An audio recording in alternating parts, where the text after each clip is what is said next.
Things are getting hella messy in the Shy. What's good, y'all? Sugar Sis Erica Vane coming to you right here on Erica Vane TV with another The Shy video. And this one I'm breaking down season 7, episode number 2. If you're new here, hit the subscribe button and turn your bell notifications so you don't miss out on any of my The Shy content and conversations. There's so much that happened in this episode. So many updates with characters. Some that we saw in the first episode, but then also characters that we didn't get a chance to see in the first episode, like Maisha, who is moving to LA with Kevin. Okay. We get Lene in this episode when she's confronting Jamal because Jamal got Dom moving in and didn't say nothing to Dom or Lene about it, or didn't say nothing to Lene about Dom moving in and didn't tell Dom that he never told Lene. So that creates a contentious moment, and I absolutely love their siblingry, their siblinghood, however you want to call it. Like, I love them as brother and sister, and I love that he is back as the full-time guardian in her life and really stewarding well over her. And I love their like chemistry. Now, what I don't love is how you gonna give me Lene in the episode, then you gonna give me Bakari in the episode, and you have the nerve to give me Lene and Bakari in the same room in an episode, but the two nary shall meet. I need to know how they're moving with post breakup. Bakari sitting here high as a kite off this damn edible that Damien gave him midway through the episode. Lene over in the corner kikiing like ain't nothing wrong. Last time I checked, you two went y'all separate ways. You asked him to choose you over the damn streets, and he still chose the damn streets, but he going to college. He still got a plan. Like, am I the only one? Is this a pipe dream? Please tell me in the comment section down below. If I need to go ahead and let the Lene and Bakari dream die, y'all gonna have to tell me in the comment section, because before then, up until that point when y'all actually break it to me like that, I'm still keeping hope alive because I absolutely love them. Of all the little young couples, I love them the most and have loved them the most. It's still weird for me watching Jake. Like, in this episode, we get to see the one of his little jump offs snitches on him, like figures out that the first lady that's in his phone that's calling him is the first lady of this church, is Tatiana. So then she goes online and she leaks that he's sleeping with her, and that becomes a whole thing, but then not really a whole thing because Jake don't give a damn. And I'm just like, what happened to the Jake that was a bomb ass boyfriend of Gemma? What happened to the Jake that was like fighting his homeboy after he basically took his homeboy girl but then wanted to be the great guy? Now we just get pothead ass entrepreneurial, I stand it right here, you can shoot me in my head if you want to, Jake.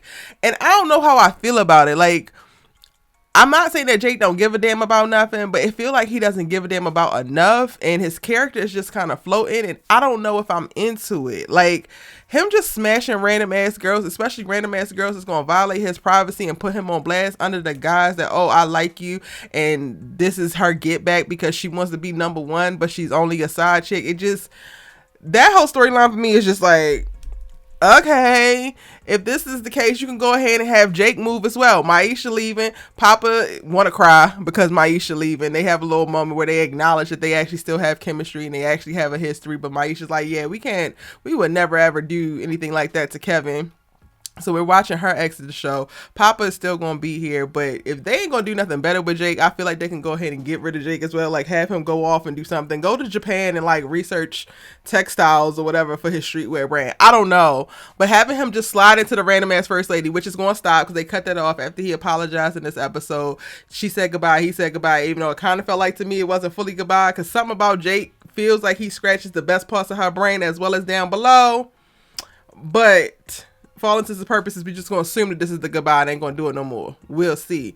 They need to find something else for Jake to do. I'm absolutely loving Damien, Emmett's brother. Like, he has a very different energy, and we get to see Bakari meet him when he comes up to Smokey and he orders, and then, you know, he mentions the whole edible thing, and then when they're having the party, or they're at the party at Jake's house later, then that's when he actually delivers the edible, and it sends Bakari to a whole nother place where he's, I don't even know how to describe it. Bakari was high as a damn kite. But the reason why he didn't take edibles before was because it hurt his stomach. So clearly this ain't bothering his stomach, and it's getting him to where he need to be. So, okay, cool. And it's seeming like that little bromance is about to be forming. So we're finding like a shift, I think, in like the core young people with the show. Damien, I guess, is making his presence known a little bit more and is getting a little bit more screen time while we're watching some characters exit, which was very interesting to see. Aside from that, we get to see Bakari kind of confront Shad, like, why didn't you tell me that Shad was gonna kill Zay? Of course he's not gonna tell you that, because nobody goes around announcing who they about to drop, period. And then Shad doesn't really understand before she explains that Bakari is there because he's the scholarship recipient, so he gets in his jealous bag. And I want to take a second to talk about Shad for a second, because this don't learn. We didn't learn. You literally didn't learn. Like, jealousy was your problem in your past relationship. It was your problem in your relationship before that. You always looking around, jealous, worried about what the next man doing, what the next man got going on. You literally have a great thing, and you're looking at you're looking at Bakari like, oh, he the next little whippersnapper that's coming up behind you. At least you don't want that man. And even if she do want that man, Bakari don't want this woman. He wants this woman's scholarship money, sir.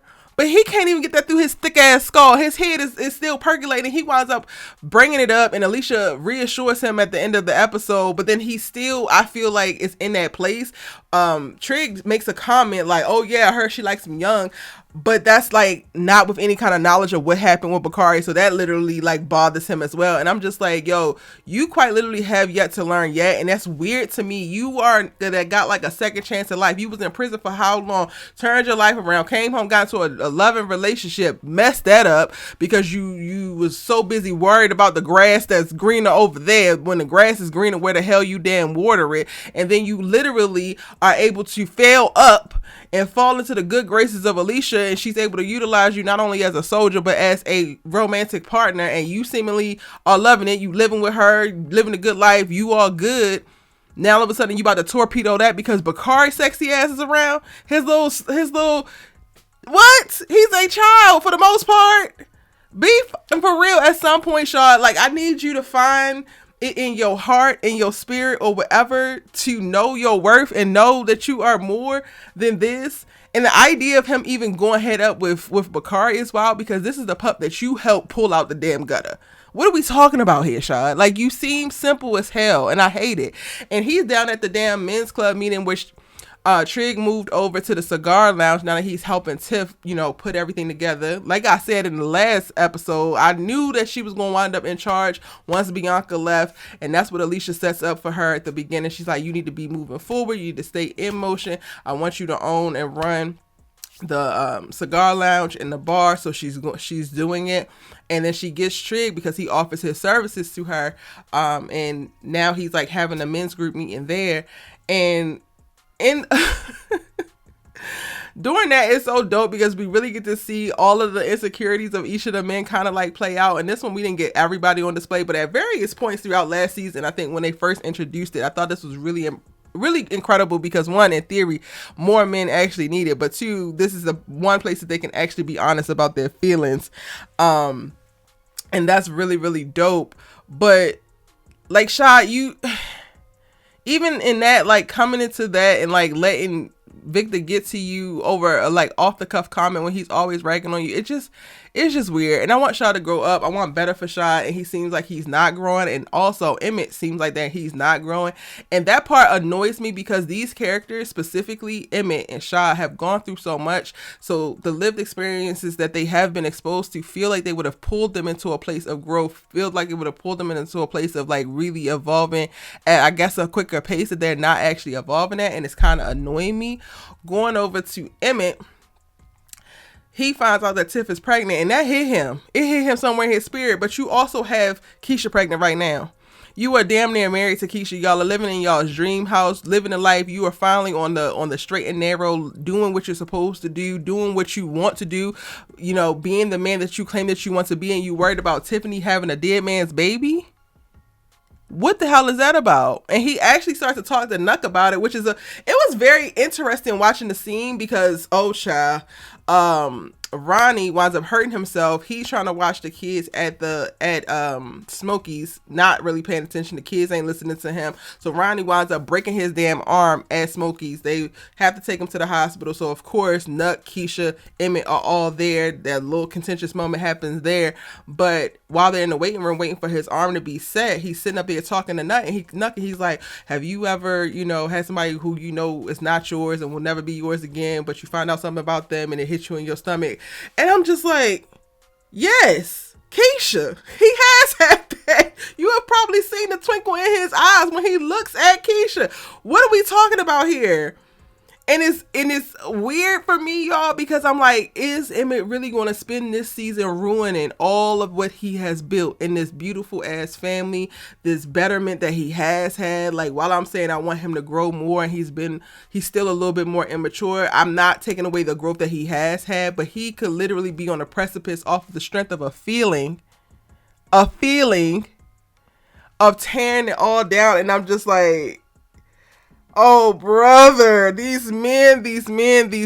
But we don't even get, like, Nuck does say, yeah, I've been there, but he doesn't go any further. And that seemed a little bit peculiar to me, because I'm just like, if you thought about it for a second, Emmett, yeah, when he says that he been there, it's about Kiesha. You would know that, but you would have brought it up, so it would have been your fault if you would have got pissed about it. Anyway, that happens in this episode. Nuck is struggling with navigating the great man that he wants to be and the monster that he feel like he has to be in his line of work, which is a very interesting conversation to be had.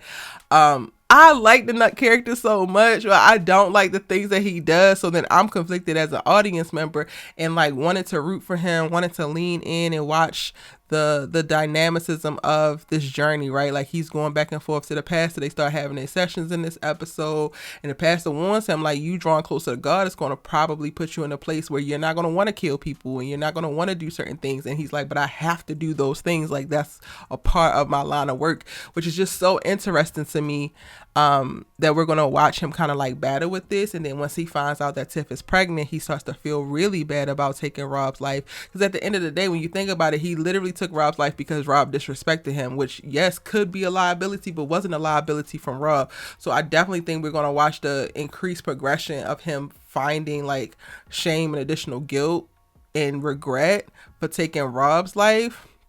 But I don't think that we're going to watch Nuck go on a journey of like actually trying to get out or get a certain amount of money to like have himself and his son be set. So it's like weird. It's like, you don't want to be the monster. You don't want to do certain things. And he talk about how you black out and you're not in your body and all of those things. And you're very cognizant of that. But you also, in not abandoning the things that are pulling out the worst part of you, the worst versions of you, are also preventing yourself from ever being the ideal man that you see yourself to be or that you feel like you could be. So then now what? And I think that that's going to be the journey that Nuck takes as a character throughout this season, which will be very interesting. And hopefully he still makes it through the season, because at the end of the day, the only thing guaranteed for a man in his line of work are death in jail, but a loss. We also get an update with Marcus and Tiara in this episode, and they basically break up because Tiara is still standing on business about wanting a baby, and he doesn't basically want a baby, and she's deciding that she would rather be with child without him than childless with him. And I'm like, damn, that's a bar, baby. And at least you're clear on what you want, you're clear on what you're asking for. And if he can't provide it to you, not that there's no harm, no foul, because both of them are very much so hurt and they care deeply for each other, but you got to do what you got to do for you. I'm wondering, like, what's Marcus's resistance? I get that Gemma was a lot, and I get that it has been a struggle being a single dad, but with Tiara being here, I don't know. I guess I didn't think that he would have so much resistance to having a baby, and maybe he just doesn't want any more kids ever. But I thought that he loved Tiara enough, or desired Tiara enough to like, okay, if this is what you want, I'm gonna do it. However, I guess also you don't ever want to be in that position as a woman. Like, you don't want a man to be like, all right, fine, here, damn. You don't ever want a man to hear damn you about a marriage or hear damn you about a baby, because you will suffer the rest of your days behind basically cornering him and making him give you what he wanted. So I guess it's for the best that they go their separate ways, even though I feel like they, in saying that they were done and this was it, I don't know if this is it for them, especially given the fact of like, did the Shard stuff come out? It came out on his end and Shard lost his relationship. Did Marcus ever find out that Shard was who Tiara was messing with? Y'all tell me in the comment section down below, because if that has never come out, or if that has come out and they still was able to make it past that, then it's just like, can y'all stop playing and just be together? Get a girl a baby. But y'all, let me know what y'all think. I really want to know in the comment section down below. Kenya is also leaving. We're getting a lot of people who decided to leave the show, which I think is very real. Like, when I think about it, like, I was thinking about my breakdown for the first episode, and I was really frustrated with Fatima of like giving Trig the ultimatum.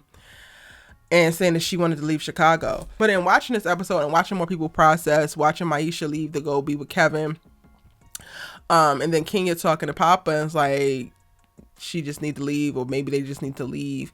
It makes more sense. And when I think about it, like even thinking about growing up in Baltimore, there was a time period where there was a bunch of people who decided that they were going to leave Baltimore. And it was probably during the worst times, which it doesn't feel like it because I was a kid at the time. So all of the violence and the drugs and stuff, it felt normal. I'm not even going to hold y'all. But there was a time where there was a big group of people who left Baltimore and went and moved to Atlanta when I was really, really young. And I remember like Conan was a radio host, I believe, and he went down there. Tigger went down there. Big Tigger, he was in the DC area. Conan was in Baltimore. And like you were just hearing about people, oh, we're moving to Atlanta, we're moving to Atlanta. And I think that this is like the natural progression for major cities that experience like heavy crime and crime tied to murder and drugs. They go through these cycles where sometimes people, a lot of people, a good amount of people kind of get fed up. They see too many people die. They're a little bit too close to the criminality element. They're too close to the deaths, and they look for a different life. And hell, I'm sitting in Los Angeles now, and again, I'm from Baltimore, but I came to LA chasing a dream, not necessarily running from the violence and what is Baltimore. I love my city, but now that I'm like really thinking about it and I'm watching more characters talk about it, I feel like that's kind of natural. The migration out is natural. And if you feel like you can't save yourself in your city, then what the hell else you got to do but leave the city? You know, it tracks. It makes sense. Jada also starts a sister circle in this episode. And it was interesting for me to see Tiara join it because I was like, Tiara has never really been a part of the group. But now that, you know, Dre is gone, Kevin mom is gone. I guess they also had to fill out the girls group or whatever. So I don't know how they actually recruited Tiara to be a part, but she's actually a part and she's going to be hanging around even though she's not going to be with Marcus, which is cool. In that we got to see Kiesha and then also Tracy, which Tracy, I'm going to need them to find her something to do because Douda is gone. She was already like done with him and fighting the power of going back to him in the last season. So now I'm like, well, Miss Girl, you have to do something other than sit around and share your sage words of wisdom and your past lived experiences. Yeah, I need to see Miss Girl do something else. I think that's pretty much it. That's everything that went down. It was a really good episode. It was a lot of information because it's a lot of characters.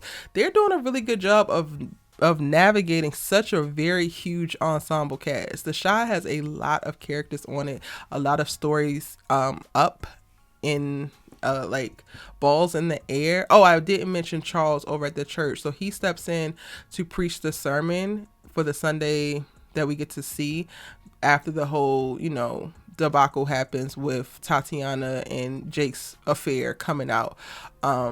And it works out for Charles because he ultimately is definitely trying to take Ezekiel's place, but he's also doing a good job of supporting and advising them during this time. So it's a very tricky thing.